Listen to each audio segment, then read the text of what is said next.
Kalau kalian mempelajari black hole, ada satu tempat di dalam black hole yang disebut singularitas. Singularitas adalah ujungnya black hole, di mana menurut teorinya, di tempat ini seluruh materi, energi, dan ruang waktu bersatu menjadi satu titik yang kerapatannya tak terhingga. Para ilmuwan sepakat bahwa inilah batas di mana hukum-hukum alam yang kita kenal sudah tidak berlaku lagi. Karena itu disebut singularitas, yang artinya tak terhingga atau tak terbatas. Disinilah para ilmuwan berspekulasi dan mulai percaya adanya dimensi yang lebih tinggi.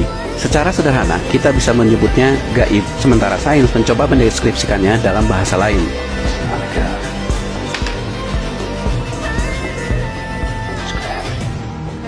Untuk memahami fenomena di ruangan ini, kita harus bahas dimensi dalam kajian matematika. Garis hanya punya satu dimensi, yaitu panjangnya saja. Bujur sangkar adalah dua dimensi, karena kita bisa melihat panjangnya dan lebarnya. Sedangkan kubus adalah tiga dimensi, karena kita bisa melihat panjangnya, lebarnya, dan tingginya. Sekarang pertanyaannya, apa bentuk dimensi keempat? Kita tidak mungkin membayangkannya, karena ke arah manapun yang kita tunjuk, atau apapun bentuk yang kita pikirkan, tetap masih dalam kerangka tiga dimensi. Manusia terbatas hanya melihat alam tiga dimensi. Yang bisa dilihat dari empat dimensi adalah proyeksinya. Apa maksudnya? Coba kita dengarkan penjelasan dari seorang astronom legendaris, Carl Sagan. Let's imagine that we are perfectly flat. I mean absolutely flat. And that we live, appropriately enough, in a flat land. Di sini Carl Sagan mengajak kita membayangkan seandainya kita hidup di dunia datar, benar-benar datar, di mana kita hanya tahu depan belakang, kiri kanan, tapi tidak pernah tahu apa itu atas dan bawah. Dengan begitu, tidak mungkin kita yang hidup di dunia datar melihat apel ini, karena apel ini berada di dimensi yang lebih tinggi, yaitu tiga dimensi. Sementara dunia datar terbatas pada dua dimensi. Now, a three-dimensional creature exists in flat land only partially. Only a plane, a cross-section through it can be seen. So, when the three-dimensional creature first reaches flat land, it's only the points of contact which can be seen. We'll represent that by stamping the apple in this ink pen. Jadi, seandainya apel ini menyentuh dunia datar, maka kita hanya bisa melihat sebagian dari apel ini, atau potongan dari apel ini. Inilah analogi cara kita melihat empat dimensi. Tidak mungkin kita melihatnya secara utuh. Yang bisa kita lihat hanya proyeksinya, atau bayangannya saja.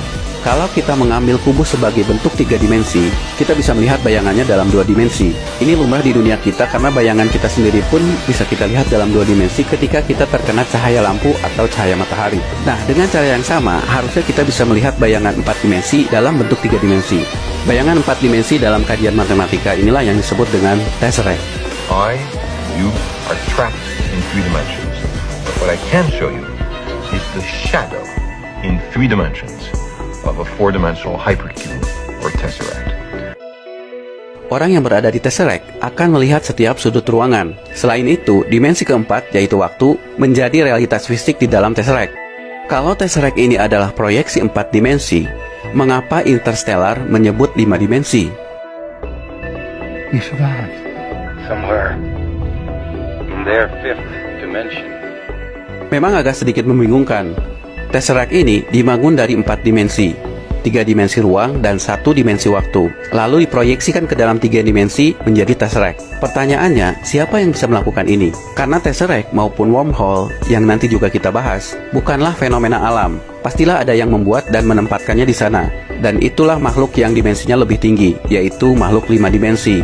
Inilah yang dimaksud Interstellar dengan mereka. I don't know, but they constructed this three-dimensional space inside their five-dimensional reality to allow you to understand it. That ain't working.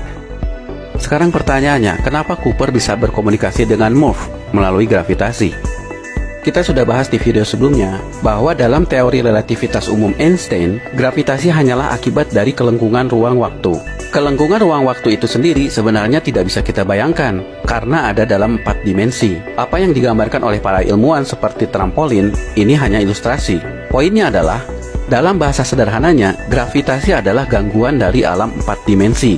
Kalau kalian paham konsep ini, mudah bagi Cooper yang berada di dalam tesseract untuk memodifikasi gravitasi.